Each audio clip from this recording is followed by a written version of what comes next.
The Moon of the Three Kings, also called the Moon of Madness, was a period in 130 AC near the end of the Dance of the Dragons, where there were multiple monarchs in King's Landing.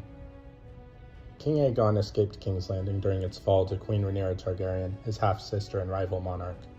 Rhaenyra ruled the city for only half a year before she abandoned it in the aftermath of the riots during the fifth moon of 130 AC.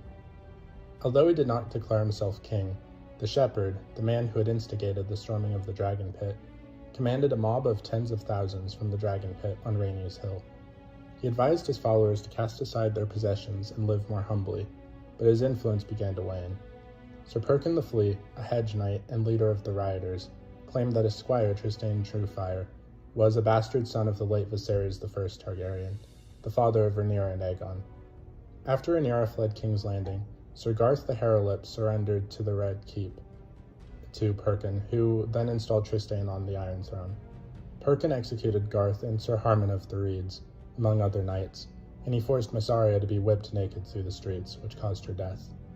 Perkin spared Septon Eustace and freed all the prisoners held in the Red Keep's dungeons, including Grand Maester Orwyle, Lord Corlys Velaryon, and Sir Tywin Lannister. Queen Dowager Alicent Hightower was likewise freed from her confinement. Perkin was aided by Lord Larry Strong. The second pretender king was Gaemon Palahair, the 4-year-old son of Essie, a whore who claimed the boy had been fathered by Aegon II. Given Aegon's philandering ways, this was not seen as improbable. Gaemon ruled from the House of Kisses atop Visenya's hill and gathered thousands of followers. He issued a series of edicts, including a declaration that females would be equal to males in matters of inheritance. Mushroom claimed these edicts were almost certainly the work of Sylvanas Sand, a Dornish whore in the Paramount of Essie.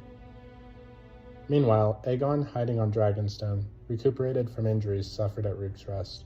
With Rhaenyra on the mainland, Aegon's Greens took her castle through the fall of Dragonstone. In the 10th moon of 130 AC, Rhaenyra was killed by Aegon's dragon, Sunfire, when she returned to Dragonstone. Sunfire succumbed to his own wounds on the 12th moon of the year.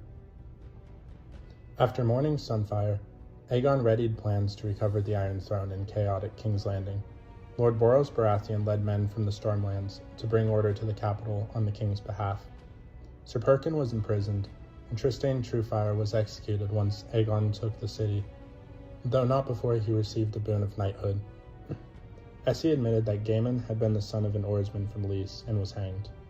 Gaemon Palahair was arrested, but then accepted into Aegon's household. Aegon had the shepherd's tongue torn out, and then the king had the shepherd and his most devoted followers burned to death.